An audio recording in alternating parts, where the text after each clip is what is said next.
Great.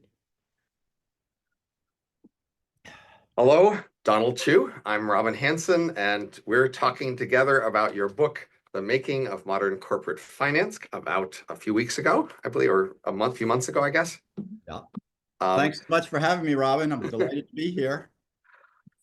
so I'm an economist, a professor of economics, so I know a lot of economic theory, so you don't have to be shy about using economic theory with me, but there's a lot about the details of corporate finance I don't know, so I'll have to be more of an amateur about that. Um, let's just start with compensation of CEOs. You said that, I think in the book, from roughly 1900 to 1950, the standard was CEOs, in essence, got a big chunk of stock, even if it wasn't formally stock. They got compensation as if they That had a or chunk of they got a stock, percentage of profits. They got percentage of profits, share. right? Yeah. It Just was a like they fixed would. and steady share. Yes. And that the CEO's percentage might be what, 1%, 5%, 10%?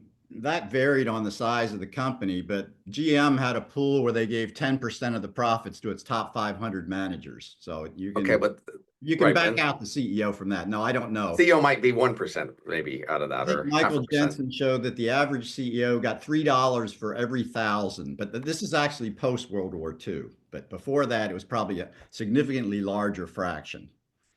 Uh, an LBO firm would own, the partners would own 60% of the equity, so the top partners would be, well, let's say the top manager in a private equity owned firm would probably get 10% of the profits. Let's use that as a benchmark. Okay. Now, if they're going to leave the company soon, they don't actually care so much about making investments that produce profits in the future. They're going to get profits, their fraction of the profits every year they're actually there, right? Right, but I assume the stock market does a pretty good job of reflecting the future prospects. You know, when companies make Right? investors see that, they mark up the price. So your actions today are pretty reasonably reflected in the stock market reaction to what's being Okay. done. Well, So then they're getting a fraction of the stock increase as opposed to the profits, you mean? Is that what you mean? yeah. Okay. So, I mean, Again, there's the different, CEO you can talk pay. about accounting profits would be different than the stock value increase. Okay. Yeah. So that means if the stock went down, they got a cut. Was it only the upside or also the downside? In the old days, they'd get a cut. After 1950, they'd get rewarded for stock price declines through Right. competitive pay practices. If you read my Right. chapter, Yes. Right. okay, yeah, Uh, so uh, after World War II, 50 on, you described up until like 70 or 80, basically, that uh, they not only got a lower fraction of share changes, yeah. they also had a norm of basically, earnings increases that as long as their earnings increases were going up, then they were doing good. No, it's actually revenue. As you move farther away from 50s, it As, becomes not profit, it becomes revenue. Revenue is what ends up right. enriching CEOs, which is a big part of the problem. It was per share revenue. So I was quoting the earnings per share, which is the phrase you were using in the book. No, this is revenue. Revenue Okay. growth, okay, is the problem. GM moves from profitability and EVA to rewarding its companies for getting bigger. So And this is then the essence of my argument about CEO pay. and then after the 80s, there's more of a movement back toward stock as a reward, except it's No, okay. it's rebalanced every year to some Right. comparative metric, right? Which effectively destroys the pay for performance correlation. So if you reward a CEO by giving him or her more stock when your price goes down, you basically defeat the purpose of equity ownership. So that is why the worst CEOs in US public company America get paid way too much, but the best CEOs get paid way too little because they're getting Right. penalized. Okay, so this is a complicated argument. No, right. This is important Even though. academics have failed to see this. I might Right. point. That's why I wanted to dig into it, because I think I've been fooled in the past by this and hadn't Okay. thought about it well enough. Yeah. So if every year you get paid some cash and some stock, Yeah. but you were allowed to sell the stock immediately, obviously it's really as if you were getting cash, right? Well, Because that's true. Yeah. right. So you Most could, companies have strictures on that. And every so, year you will say, what does corporate America need to do? They need to force executives to hold their stock. They and should how be long able are to they do that. forced to hold their stock typically? Uh, you have to ask Steve O'Byrne. He knows everything about corporate pay. Okay, Really, my book is premised on the idea that I am not the expert, but I know who the world's best expert is. right. And And you summarize it well. I have found that person to help me write my chapter. So all the errors are Steve's. Okay. But so if they have to hold their stock for 5 years, say, Yeah. then Okay. there is some degree of incentive for making the stock go up over that 5 years, right? Yeah, absolutely. Yeah. Now, Okay, so on balance, I argue that CEO pay has been a good thing for corporate America. It has been a major contributor to the productivity increases we've seen over the last 40 years, but it's not nearly as good as what private equity has been doing. Private equity gives you a huge block on day one. That's all you get. right. And you And you have to report hold it three longer out. because That's there's the no whole. market to sell it, Yeah, right? that's right. But So, the and holding so, period is only 7 years because the private equity fund only lasts 7 years. So the corporate duration is effectively finite. It's from 7 to 10 years. Okay. okay. So when you sign on, you know you're going to have to hold it 7 to 10 years. That's right. You can't get rid of it. That's And right. that's where much of your compensation comes. And that's why Virtually private all, equity yes. works better. Yes. Right. And but only 10% of equity is in private equity, even in the US now, right? Yeah, that's true. Yeah. So Private if equity, as Michael Jensen predicted, would come to dominate the mature sectors. Anything that's lost its mojo, gets into slow growth, ends up become like retail. right, Is an obvious place. Some kinds of power industries. Anything without growth prospects that requires equity capital will probably be run better as a private company, especially when you have to cut. When people don't like okay, to read right, about cutting jobs in the New York sure. Times. So it's But much better to do this privately where you can, just as an economist, I'm seeing this as a puzzle. If yeah. we've got very consistent data over a half century that private equity just gives higher returns and better responsiveness for investment opportunities, why is still only 10% of capital in private equity?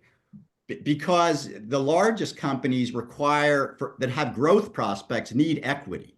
They need public equity, which is really cheap as long as you have growth. As long as investors understand that you have wonderful growth prospects, they're not concerned about your propensity to waste capital. They will give Oh, you the capital on generous terms.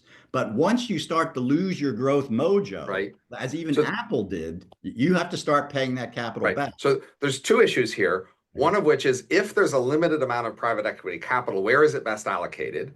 And you're saying it's best allocated to the argument would be firms where they need to make important investment choices that are hard for private speculators to see. So True. they need to have an inside view and strong incentives to make those choices well. That's where it's best used if we have a limited amount of it. But the Right. idea that there is a limited amount of it, I would think comes from the fact that there's only so many rich managers, That's true. There are limits right? on managerial wealth, but Right. In order to have put it private to equity, the you need the side. managers to But, hold a lot of private stock. There's equity can only so only many buy. I people who think can the do that. largest firm in private equity is maybe I'm making these numbers up now, but maybe it's 30 billion to date, 40 billion. So, and the largest public companies are in the trillions. So private equity is not going to take over an Amazon. It's just impossible. But you can do anything within a Right. But time. the reason why private equity can't take over Amazon is that the collective wealth of people who could be both owners and managers is small compared to the total amount of wealth. That's right. Yes, that's right. And that's the key limitation here. But Yeah. this is a way in which wealth inequality is good for the economy. Notice many people are concerned about wealth inequality and want to Right. reduce it. But here, wealth inequality of the form of wealth held by managers allows more firms to use private equity, which is a more effective form of management, gaining higher returns and better investment. That's not really how I think of it, but I think wealth inequality is kind of an inevitable result of capitalist success. I mean, it But has some to be people want to for a reduce it by time, wealth for a taxes and time. other sorts of things, Yeah, right? and then other people catch up, but they catch up through an effective public equity market, which the US has, by far the best in the world. That's where your savers are actually allowed to participate in wealth in a rational way in wealth creation. Japan, no private investor would put their money in a Japanese stock market. No Chinese saver would put its money in a Chinese company because the companies are a sham. They're not run for shareholders. The US if you read that piece I sent you today, the householder wealth in equities has gone up 18 by a factor of 18 times since 1985. So U.S. household wealth is a direct reflector of, it's an amplifier of the success of public companies in creating wealth. In fact, I argue you Right, can't even have a prosperous nation without having an effective, right. publicly traded corporate sector. So the thing I liked best about your book, which I'm going to tell people here, is both that you gave an image that capitalism has changed a lot over time. Because look, people tend to think of capitalism as this uniform thing that's the same across time and across the world. Yeah. And you're emphasizing no, US capitalism is better than other capitalism, and capitalism lately is better than capitalism was before. There are changes across time and across space. And I think most people don't get that. They don't Right. understand the difference. Yeah. So The big difference is that starting in the 80s, before the 80s, we had managerial capitalism. Basically, well, from company the managed 40s to the around. 80s, but before that, you said we had better. Yeah. Well, oh, before, but in the 20s, we had JP Morgan taking a Right, large debt and equity position and sitting on boards. That's the almost the ideal form, having both debt and equity and strategic decision making, which is sort of what private equity has gotten us back to. But right. during the set, after And Glass-Steagall, that was possible because JP Morgan had high wealth inequality. well, he That had a it, lot of money. yes, well, that's the point, is he Well, had okay, a well, lot of that money means we and a have lot of inequality, manager but you're quality. making it sound evil by using the word No, inequality. I think it's good. I'm telling No, you no, that but I mean, the people should word understand it's good. inequality is such a shaman in our society. Right. We should embrace it. Shame We should, is a bad right. thing. But this is something people should know, that wealth inequality has this powerful positive effect. Yes. JP Morgan had a lot of wealth inequality, and that's what allowed capitalism to work well in the US in the 1920s. Yeah, well, yeah, but it's the concentration of ownership that is the beauty of that structure, and Right. that And you way, can't have concentrated ownership unless you have concentrated wealth enough to right. And own the that's what concentrated private ownership. equity means. Your largest shareholders are sitting on your board. You Yes. 60%. And GM in 1945, its board members own 30% of the stock, which people don't know. And they got Right. $900 annual fees, and each of them probably own $10 million, which today Right. would be billions of dollars. And that Today, requires a lot of Today, inequality in the GM ownership of wealth. stockholders own $45,000 on average, which is a joke. The Right. It fact is. that a GM board member can own as little as $40,000 would just be a non-starter in So old-fashioned or modern-day private equity. so there's this book called The Great Leveler by historian Scheidel, and he says that through history, inequality tends to go up until you have disasters like wars and revolutions and, you know, And pandemics, plague, plagues, right? yeah, And that's the overall arc of history. So just before World War I, we were at a peak of inequality of wealth. We had accumulated wealth for a long time, for a long period of peace. And then during the World Wars, a lot of wealth inequality yeah, went down because we just grabbed a lot of wealth from rich people to pay for wars. And at right, the end of World War II, we had unusually low wealth inequality, right. unusually even. But that's why in the 50s, these corporate managers weren't very well incentivized, because there wasn't much concentrated wealth to own and manage those companies. Yeah, but it was a golden era of U.S. I would call it economic hegemony. We had no Right. competition. Europe was on its back. We had all the gold, all the reserves, and everything was going our way for 20 years. And then we got global competition, we got inflation, and all of a sudden these US run managerial companies didn't work anymore. And then investors reasserted their control in the 80s. So that's what makes American capitalism different. It is run by investors. Managers get to call the shots until they fail to meet the market's expectations. Then the investors step in. We have shareholder activism, to a far Right. greater degree than any other country. And I don't, there was an article in the Financial Times about the Japanese corporate system around in January.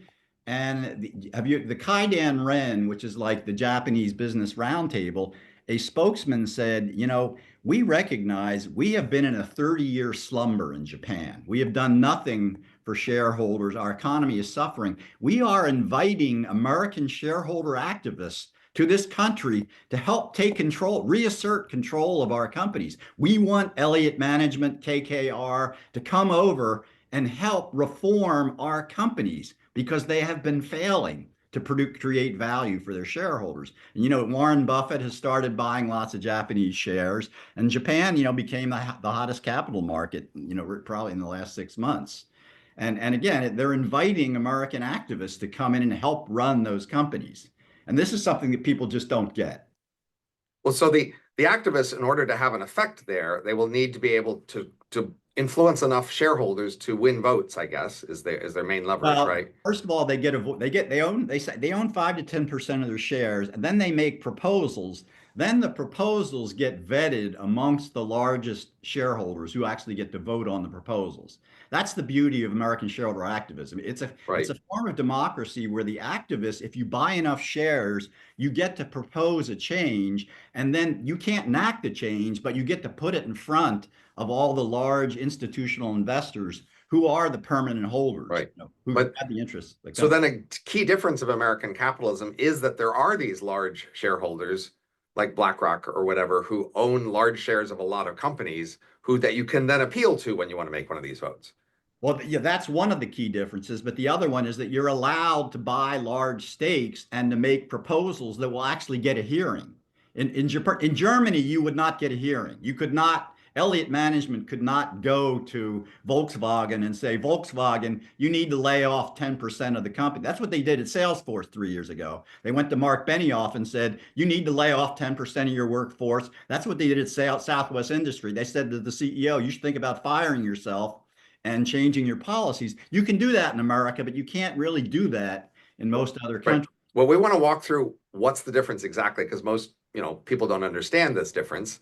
Okay. As most people think, well, there's companies all around the world and they all have CEOs and they all have stocks. So what's the difference, right? Right, right. So, so the point of your book and our conversation is to try to make clear to people what is the difference. Yeah. Well, the So, difference is that you have a stock market that really does a good job of reflecting your prospects, and that, I think the US markets are somewhat more efficient than others. we want to see why they're more efficient, how it works. So one of them, as you said, the ability of certain, if you have enough shares, you can make a proposal. That's Right. a difference. And another is that the people you pitch this proposal to are large shareholders. And so there have to be a bunch of large shareholders who you could pitch something to. That's right. And so in the United States, there are these organizations that are large shareholders in many firms, and that's who you can pitch to. Right. But yes, I mean, I think in the average company, large company in America, the institutional investors own like 70 to 80% of their shares. So you can get Right. representatives of those shareholders around a single boardroom table. So that's Right. So concentration of ownership. that's another way in which concentration is working well for the United States. Many That's people yeah, yeah, are afraid and dislike this concentration. So I've seen papers saying, these concentrated owners can promote collusion among yeah. firms because they Yeah, this is can, John Coates at Harvard. Yeah, right? he has a whole cause saying it's really bad that the same investors have shares in the same companies, and this somehow leads to collusive behavior. Well, Right. uh, But um, even if it does lead to some collusion behavior, it also leads to this other valuable kind of coordination yeah, where they can sit around the table and approve an activist shareholder proposal. that's right. That's right. They all have a stake in the success of the American economy. They're representing their beneficiaries who are blue collar workers. There are, a Right? majority of But Americans now right. own But if we stock. look at something like, I don't know, Thailand or Iran or some other random country in the world, we'd Yeah. say, sure, they've got firms, they have CEOs, they've got stock, but they don't allow, people who bought 5% of the shares to make a proposal, and they don't have a collection of institutional investors there that own a large fraction of the stock that you could pitch them to. Or if they do, those investors are not encouraged to speak up for investors. They're encouraged to protect. They're encouraged to pursue full employment. That's what German firms do. Right. Co-determination. But how is it that the investors care about full employment? Surely they care about their They return. no, they care about the returns of their individual companies, but I would argue as long as you have lots of companies pursuing value, the end result is the fullest employment possible. Right. But we're puzzling over how is it that in places like Germany, everywhere, that somehow other pressures have convinced investors to ignore their return and push for other goals in their firm management. Yeah, in Does that happen? Germany, labor actually has a vote equal to that of shareholders. They have this thing called co-determination, where, there's a complicated board structure, but basically, labor has one vote for every vote that shareholders have. So Volkswagen has never closed a factory in 100 years. And it Right. recently, is So, talking about, labor has a voice equivalent to shareholders, and politically, even economically. and that means you're not allowed to incorporate a firm in Germany without that structure. That's required. It's difficult to do. There have been some governments reformed. I'm speaking in Right, general. sure. And then lots of other countries in the world have similar structures where they can't just make a for-profit company. Japan is well known to be dedicated to full employment. In fact, in the old days, you could not pay out capital without the approval of labor. Labor could basically In veto. Japan, Yeah, a right? disparate. So in Japan and Germany, but how about like 100 other countries in the world? Do they all have these rules that says labor Yeah, have to? Joe Biden slapped a tax on stock repurchase. That is the political system is effectively reaching in and telling you what you're allowed to do with your capital. So we in America have political constraints on the payouts of capital, which to an economist is almost unthinkable. The idea that Right. a government would step in and say the stock payouts are somehow, you're taking the property of labor and the rest of us and giving it to shareholders. That notion is a trend, it's a confiscation of wealth. Every country has it. We So just have less of it. So this is the key message many people might not know, that the typical case around the world is that the regulations of corporate governance and finance are such as to make it hard for someone to just try to maximize profits Yeah, in their firm. They have other people they have to please, other votes, other vetoes that limit their ability to just maximize the profit of their firm. sure. Yeah, every company has all zillions of different kinds of stakeholders, and they all get a seat at the political table. They all have rights. And the challenge of management is to give each stakeholder its due, but not to give it too much. Every stakeholder is lobbying for more, as much as it can get. Well, And it's so only and the a law, governance structure that gives these stakeholders power that would enforce that. That is, if it was just the owner who had the power, then they would just do what they wanted. But yeah, apparently, yes, but presumably, as Milton Friedman told us many years ago, and some people still listen to him, a wealth maximizing manager has it's in its interest to give the value maximizing right, amount to you don't have stakeholders. to convince They got to me. take care of them. I know, Right. But but the point stakeholders is, are not abused by value maximizers. Don't maximize value by abusing stakeholders. no, I You completely can't, got that. But the can't. point is, they are limited in their actual ability to do that by Yes. various formal rules that mean Oh, yeah. their actions, which would maximize value via maximizing capital value, are not allowed to be applied all around the world. That is, Including, by the way, the corporate income tax. Many economists don't believe there should be a corporate income tax because, if you look at the corporation, it's a contract between investors, employees, and consumers. And the way our tax structure is set up, you can tax all of them independently. You don't need to tax the corporate entity. You can tax all the other things individually. You'll probably end up with more money because what you want is you want the most numbers of productive corporations out there creating jobs so that the government can get its revenues from all of the other three groups individually. And many economists argue that would be the most efficient tax collection system. Don't tax the corporate income as at right, its, because that's creating the value. Tax the investors, tax the right, yeah. consumers, and then tax the managers on their pay. People have to pay taxes on their income. So the US has been doing well in the world economy over the last few decades. Yeah. And I think you're suggesting that a big explanatory part of that is that we have more capitalism. That is, our firms are better able and allowed to pursue Yeah. increasing corporate value. Because we give our investors more leeway. And so that suggests that China will have trouble Yeah. growing relative to the US because it just has trouble allocating its capital well. Well, it doesn't produce any gains for its investors. Its owners are completely shortchanged, state-owned Right. enterprises, which make up, Right. I think, So 90%. Yeah. China's been growing a lot of capital, but its productivity hasn't been growing, I think you say. Yeah. And so that means it's fundamentally the fact that it's able to enforce high savings rate that it doesn't give high returns on. That means it's just able to grow capital, even if it doesn't growing productivity. Well, I'm not even sure it's growing capital. It's funneling money into these state-owned banks and they're wasting it. So it's Okay. But if you look from a a distance, mass. like, look, there's They all these want, buildings, there's all these roads, like you come yeah. in and you say, look, Oh, over three sure. decades, they built a lot of crap. Oh, So yeah. Oh, it's kind no, of they had, yeah. somewhere. No, no. The money, as I say in the book, comes from, as Carl Walter, my source of all knowledge, says the value creation has come from the private export sector.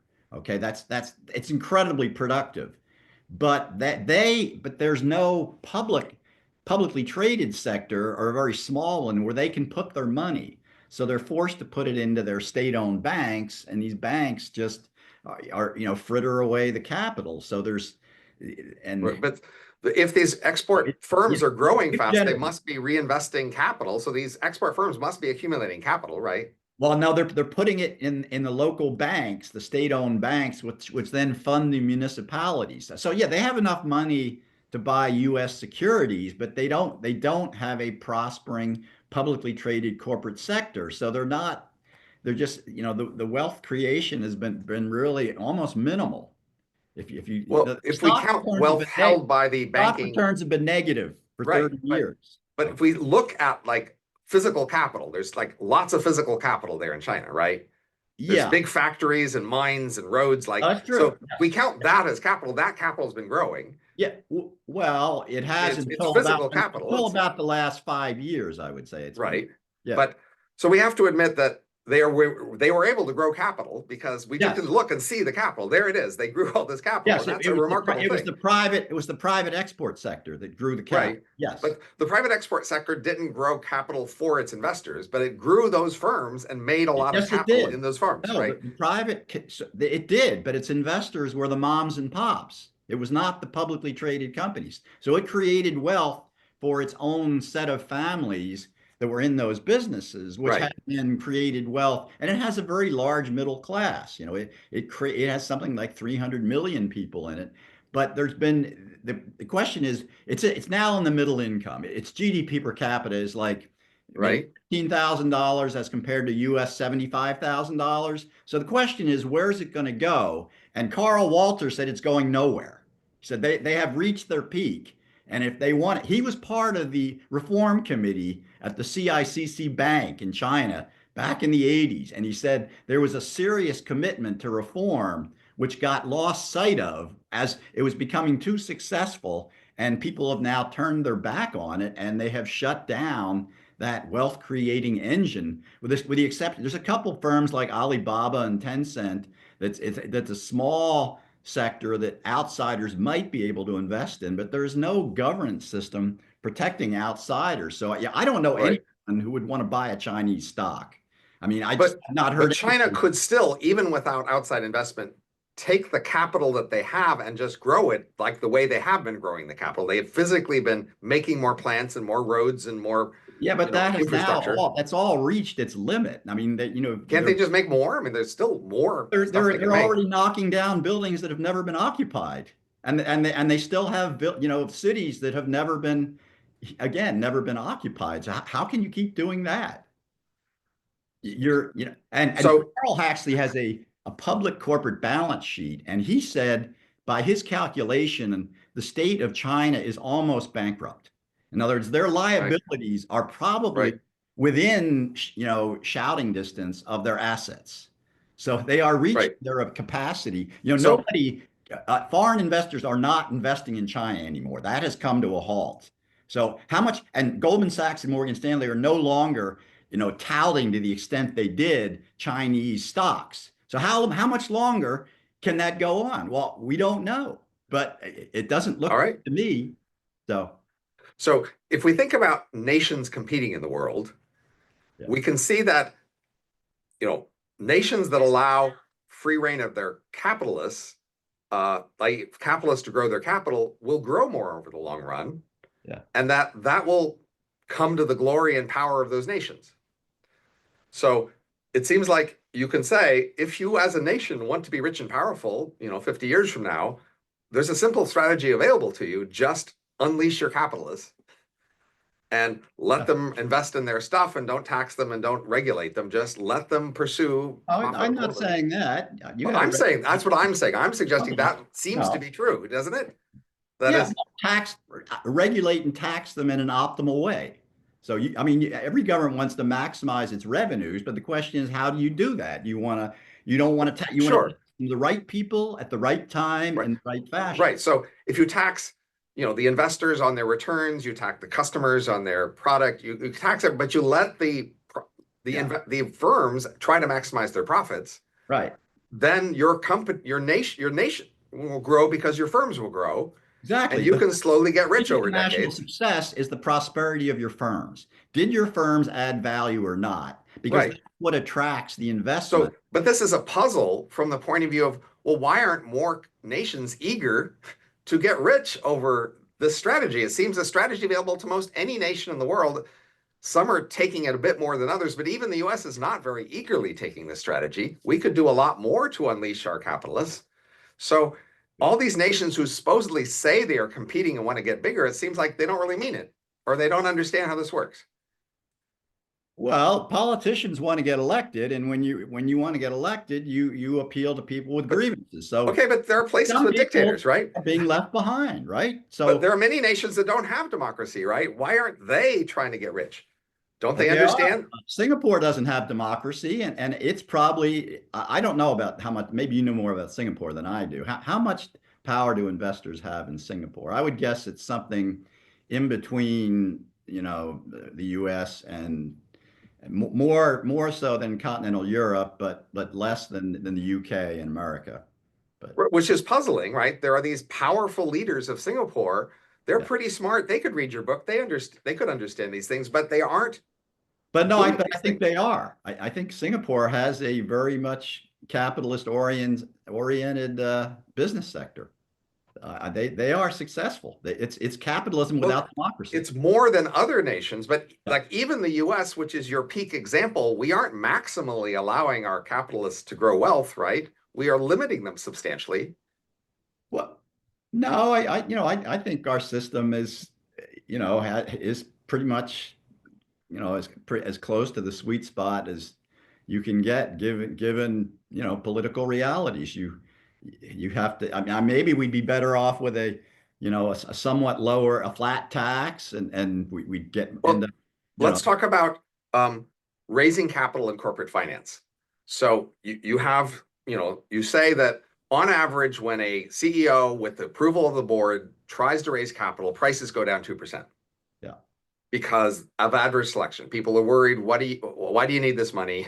Or maybe you think the price is too high. But if they can get board approval, shareholder approval, if they are required to get shareholder approval to raise capital, yeah, then prices go up 2%. right. Well, the So key there, that's another piece of evidence but supporting my argument for investor control. The more control that the political system and corporate boards cede to investors, the right, higher value they're willing to put on okay, shares. We all but benefit from that right, by but giving most shareholders the vote. most firms in the U.S. do not require the shareholder approval for raising capital, right? Right, right. And most firms allow poison pills. That's right. Yeah. And Okay. the Right. US requires a 5% disclosure of somebody who's trying to buy into a firm, which makes it much more Okay. expensive to buy into a firm, right? That's right. And These are all ways in which the you're US is right. not maximally trying to promote Yeah. investment, Yeah. right? Right. Yeah. Absolutely. Yes. Yeah. So I even would. we could be much richer Oh, if, absolutely. Yes. No, okay, that's my okay. point. No, I'm So, sorry to be so dense. right? Yeah, Okay, so even the country in the world that's the most sure. allowing investors to make the country rich is limiting its ability in many ways, and the rest of the world is doing it a lot more. That's right. So That's right. that's a puzzle. How come these nations don't want to get rich? The ones run by dictators. How come the dictators don't want their nations to Because get rich? because They not could just keep everybody off. gets rich. Because not everybody gets rich, and some people want to be elected, and the way you get elected is by appealing to the disenfranchised, to the aggrieved, to the political process is incredibly powerful. It has the capacity So to disrupt. I'm So at the Center for the Study of Public Choice, which is an economics field where we focus on how, analyzing politics. So I'm very well acquainted. I got my PhD in formal political theory, formal models of politics. So I'm very well aware of how democracy limits, yeah, policy. But I also know that, in fact, a lot of countries in the world have basically dictators yes, who aren't very constrained by public opinion. I'm also aware that we have standard like results suggesting that if you look at different classes of society and like comparing elites to masses and other things in terms of their influence on policy, basically elites have the main influence on policy and the rest have very little influence. So it has to be that the elites in these countries, even when there's democracies, apparently they don't want to get rich. And you would think the dictator, but if elites want oligopolies, which is different from what, that's not what America is about. Despite what Paul Krugman says, our success is not based on oligopoly. It's based on efficiency and consumer well-being. Dictators really don't have to care about that kind of stuff. I mean, they want to preserve their own lives, but they are really more interested in protecting the wealth of themselves and a small handful of people around them, and they need to I'm thinking of the Mussolini theory here. You don't okay, you don't right. So then have to be absolutely efficiency, but or national wealth, but you have to protect certain kinds of people, and you have to minimize the level of grievances. You have to make the trains run on time, but you don't have to create national wealth in that sense. So So we talked about the limited incentives of a CEO to maximize the wealth of the company, given that they have comparable salaries that are readjusted every year for some comparable salary metric, right? yeah. Well, it seems like dictators have remarkably limited incentives to increase the wealth of their country. That's also a striking fact about governance at the national level, because they they are Yeah. they are focused on maybe handing benefits and favors to a set of limited allies Yeah. And I than they don't think are in making I the don't think country they grow. want to see people getting wealthier than they are themselves. I mean, there is, Well, if you they can just know, tax a percentage of the country, you would think they could just, the country gets richer, they get more taxes well, if because you they look can at what spend the happened, taxes. the one reason the Chinese reforms got derailed is that some people were getting too rich. And that doesn't look good in a country like China where someone like Jack Ma can be, 100 times as wealthy as the wealthiest person in the Communist Party. That's not going to be tolerated. Whereas we tolerate wealth inequality in this country, and the reason we do, as Jeff Bezos once said, a reporter asked him, Jeff, how do you justify your $200 billion in wealth? He said, well, I've created $2.4 trillion in Yeah, value for my other shareholders, not to yeah, mention all the jobs, all the taxes paid. My wealth is in this country can be created only to the extent that I enable other people. Other people ought to do well. That is not the thinking of an autocrat.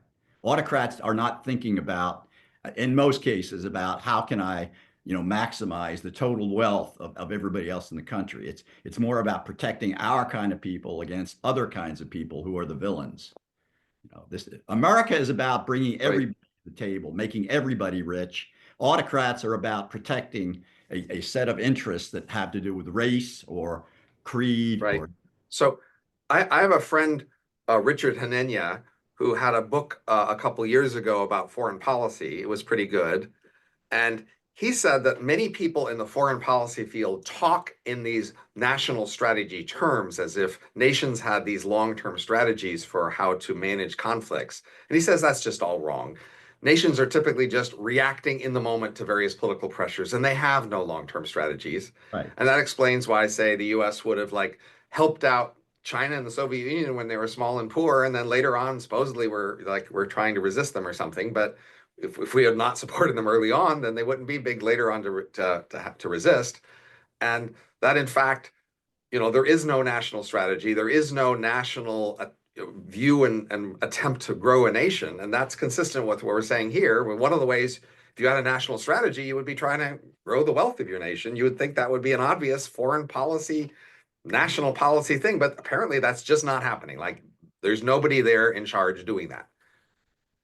Well, I mean, as you know from all your studies, that politics is just a warring of interest groups, and that is in perpetual ferment. So they're going to respond to whatever crisis erupts.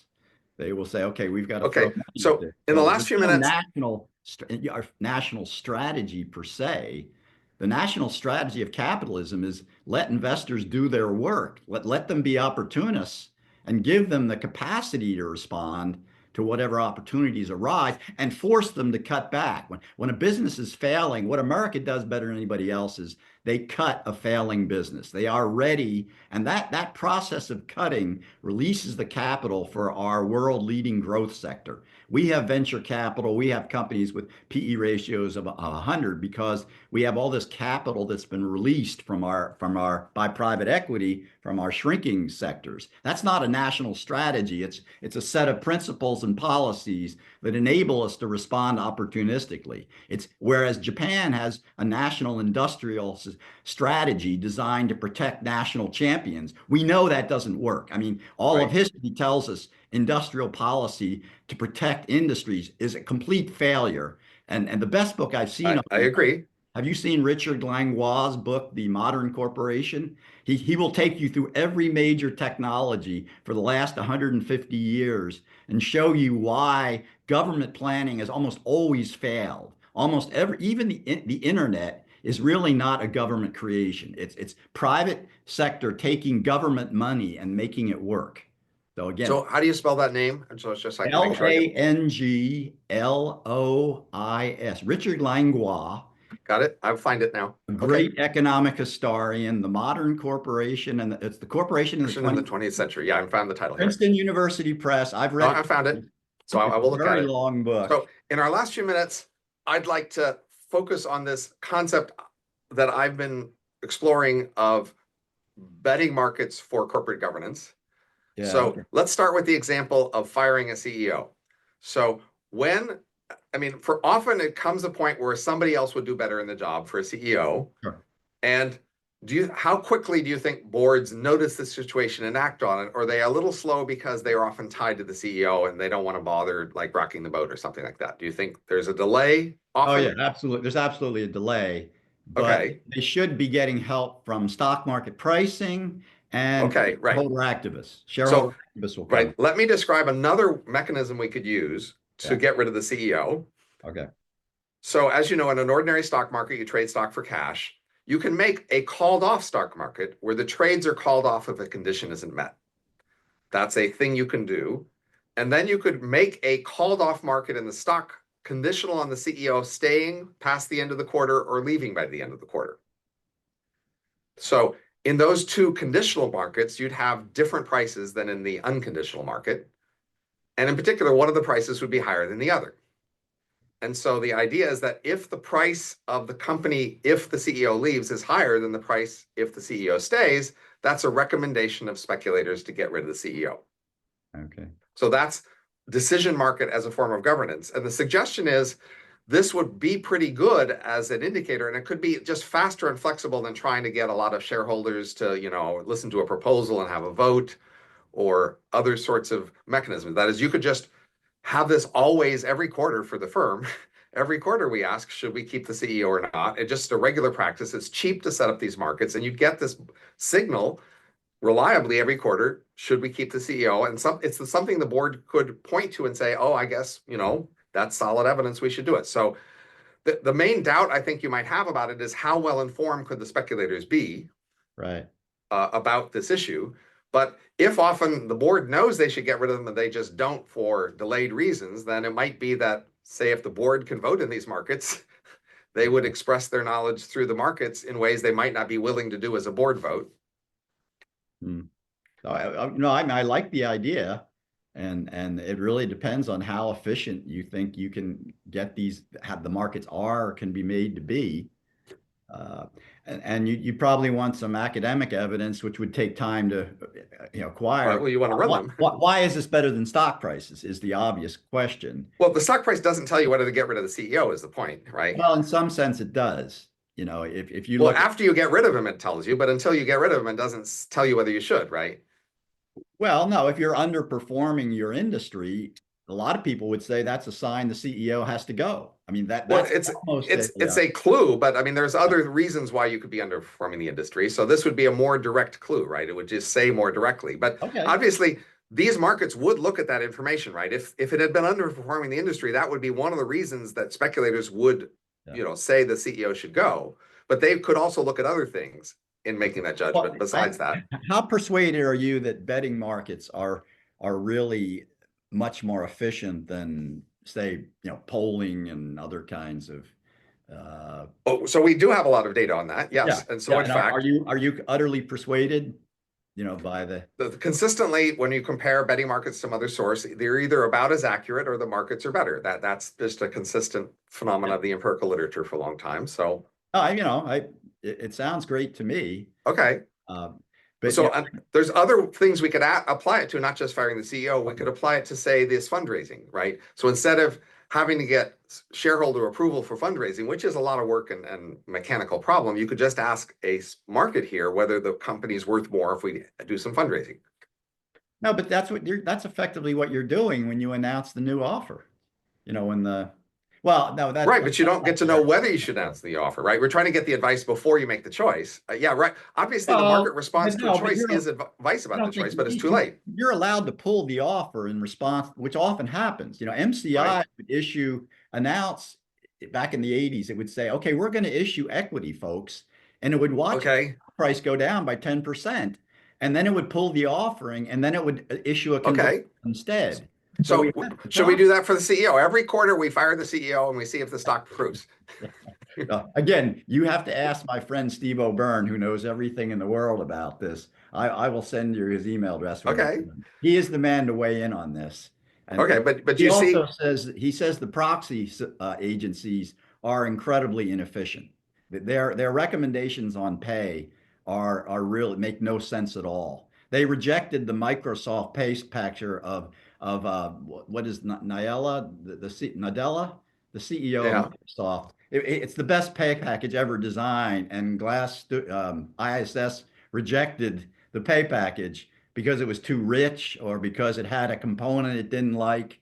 So right, anyway, there's a lot of disagreement on this stuff. right. So So it would again, help. It would help. but even for look, we could Yeah. announce the pay package and see if the stock price goes up or down, and then use that to decide Okay. whether to No, keep the no. pay package, You right? should definitely talk to Steve O'Byrne. Okay, I'd Okay. like to talk to him about that. Okay. Well, what do you think most people should know about corporate finance that they don't know? So we've talked about a number of things, but you've had this career-long view of corporate finance, Yeah. No, as I said in the first sentence of my book, it's the one American style investor-driven corporate finance is one of the great global success stories of the last 40 years. It's right up there with advances in medical technology and IT, advances right? that it's made possible. And it's the visible hand, the principles and methods of corporate finance is the visible hand guiding Joseph Schumpeter's process of creative destruction, basically taking out failing technology, funding promising technology, and commercializing it. Government can provide tax dollars to fund basic research, but only the private sector can commercialize technology in ways that end up increasing Okay, productivity, and and how productivity widely goes to social wealth. how It's widely great. known is this fact that you're trying to get people to hear? Is this like Well, something you that's read, news to most people? Adam Smith used to be required reading at Columbia University until 1930 and the global depression. So I would say before 1930, every college graduate, which is admittedly a tiny fraction, had read Adam Smith and knew that private sector productivity was the source of social wealth. Private sector pays for health, education, and welfare. But most of the things that most of us value most come from the private sector. They foot the bill by finding ways to commercialize technology. So we want more of this stuff, But and then but and government has to spread it around more, do a but better most job. nations in the world have a private sector, but they don't have the sort of freed capitalists that US does. So how many people know that most capitalism in the world isn't very capitalist? Very few people know that. So They that's the lump it all news that you together. want to tell people, right? Yeah, American stock capitalism is about its investors driving companies to make them work better and to maximize not their next quarter's profit, but their net present value. You're maximizing the long run value. Milton Friedman got it wrong. Right. The social mission of the business is not profit, it's long run value maximization. His statement makes no sense unless you alter the words that way. And we all benefit from their attempts to make long run choices. Customers are better off, employees are better off, we have more profitable So companies. if more elites and leaders in the world knew this fact, might more of them want to make their nations rich by, Absolutely. I think they would. But see, what most people don't understand is that corporations have a cost of capital. That is a minimum required rate of return on investment. Most, people at the New York Times say, "Oh, well, if you just, maybe added $10, if Amazon paid its workers $30 an hour instead of $20 an hour, and Jeff Bezos, would reduce his net worth to say 150 billion, then we'd all be better off." Well, no, we wouldn't, because Amazon would be worth half of what it is today if they did that. And that value gets spread around to all of us, which nobody will, sees. right? But as I was emphasizing to you before, it's not just that the value is better placed in Amazon than elsewhere. It's that we have a limited pool of rich managers who we can use the public equity mechanism for. And that mechanism does higher returns, but we only get higher returns on a limited amount of capital because there's a limited number of people who have both the capital and manager ability to be placed in that role. So we want people like Jeff Bezos, we want more of those people That's right. because we want more people to be able to put in that role. We want, like private equity, to apply to more things. In fact, one company in Chicago called GTCR actually goes around and hires retired CEOs, but it doesn't give them a job. It puts them in the stable. They said, okay, we got 20 great world-class CEOs sitting here. We are now Right. going to go out and find opportunities. And that Right. basically that states your thesis. It's the absolute confirmation. This managerial talent is incredibly valuable, but they make a lot more money in private equity than they make running Right. public companies. Most people don't understand that. Private equity pays its most successful CEOs far more than public Right. equity does. So, but you don't just want good managers, you need rich good managers, because otherwise you have to give them a lot of wealth that, You need well motivated, intensely motivated corporate managers and boards and directors too, by the way. Have right. you heard of Board 3.0? But it's It's hard to motivate them unless they have a lot of wealth that they can put at Yeah. stake. Well, Right. corporate board members in the old days used Right. to own large fractions of stock. But that's because we had so many rich Quarter. people we could put on boards. We ran out of rich No, people to put on boards. no. They actually changed the definition of a board. You want an interested board member. See, an independent board member is one who doesn't own stock, that's what the law says. I mean, that is the most It's crazy. asinine description of a board independent, somebody who does not Well, own stock. why do you want an independent board then? I mean, who wants that? Because stockholders are only one of many constituencies who must be taken care of. This is the view of corporate America after the Great Depression. That for the next So 50 years, stockholders were only one of many. the thing I was most puzzled about by your book was your last chapter on ESG, Yeah.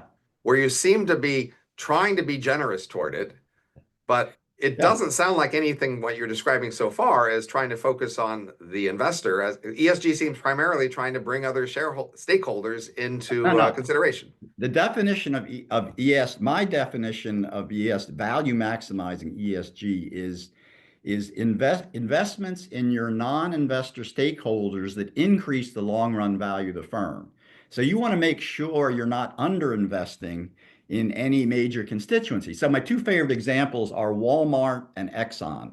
Walmart made a concerted effort actually before the COVID hit to raise pay across the board, to hire from within, to increase its supply chain supports.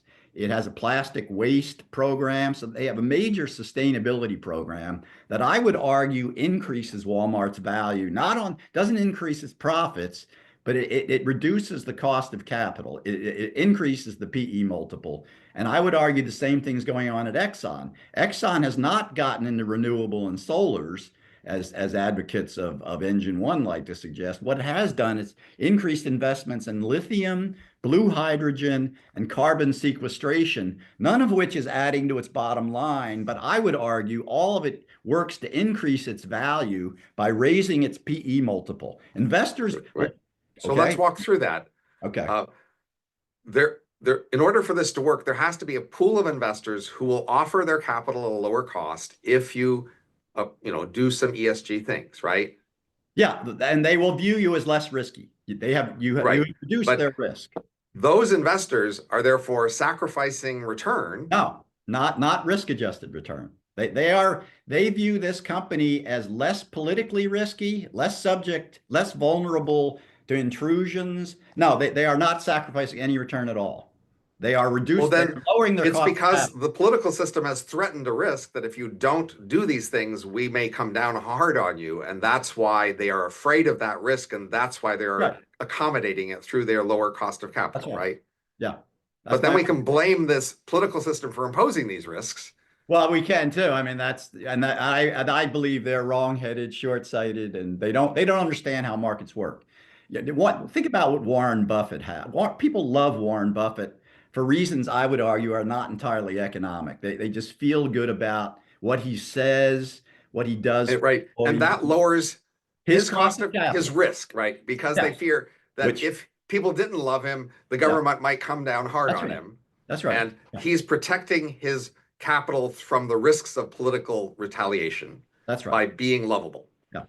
right? But No. at the system level, this looks bad, right? It looks bad to allow these risks to exist that will force people to accept lower rates of return in order to avoid the risk, which then induce firms to accommodate them through No, no, their policies, anything. right? No, no. The argument for ESG is that makes American society or happier as a whole, which means less political retaliation and effectively a lower cost of capital because politics can raise the cost of capital. We know that. Okay, but We're watching we've it just today. spent the last hour talking about how firms won't allow their capitalists to make profits for some like hard to see reason.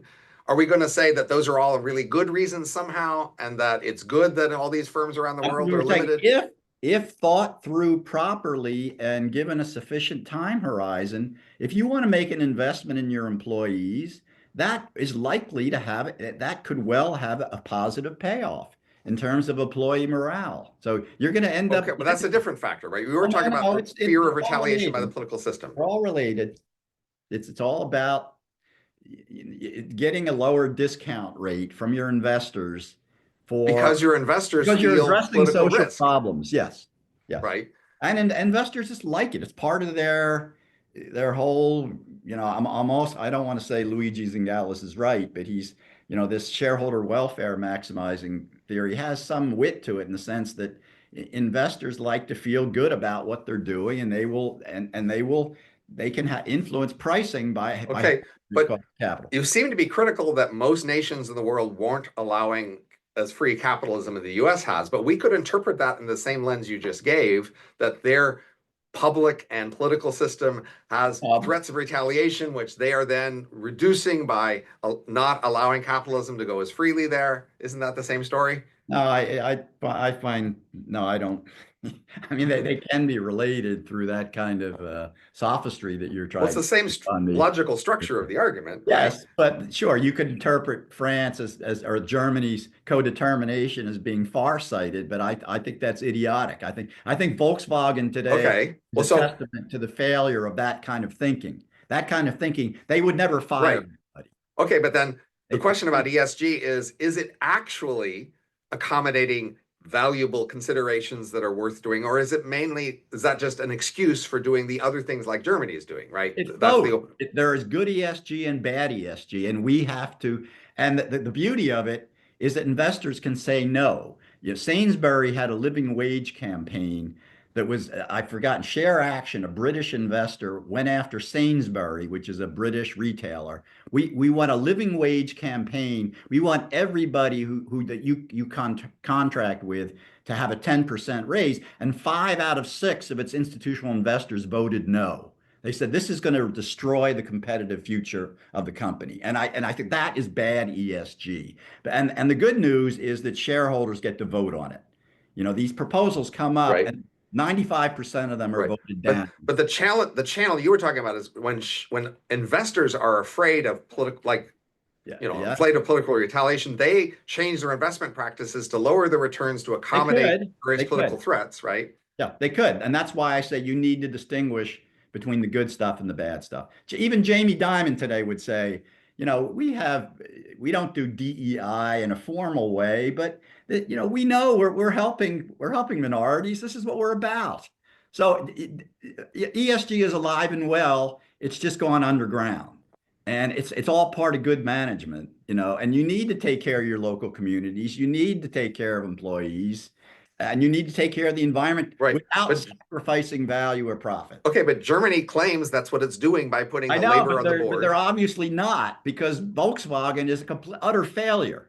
I mean, it is Right. So that it gave us the emission scandal. I mean, come on. How can you trust? Because what? Not because of the pursuit of profit. They wanted market share. Volkswagen wanted to be the largest automaker in the world because that would help its employees. Think of how that leads you to cheat on emissions. So an American company would not do that because they look at their long run okay. value. But And so this is something that you can see from the inside, but not from the outside. That is, you can see the stock price over 45 years is what my book does. My book says we've been right. But it focusing could on be that these this. firms who are doing more ESG, their stock price is going down, right? Some of them have. Some of them, like look, yeah, BP and Royal Dutch Shell both were persuaded by the siren song of renewables, and they destroyed half of their value. This was bad ESG, and they paid the price. Exxon said, no, we are not. Even though they had this proxy fight where they got two new board directors, presumably committed to renewables and solar, Exxon said, no, we're not doing renewables. We're not doing solar. We can do lithium because that's related to what we do, and we can do blue hydrogen. So this is good ESG. And it helps. Exxon is now, it's almost getting invited back into it's still deplorable, but it's less deplorable as it once was. Well, I think we're about out of time. So we've been talking about Donald Chu, that's you's book, The Making of Modern Corporate Finance. And thank you for talking to me, Don. Okay, thank you so much, Robin. It was great fun. Take care. You'll hear from me.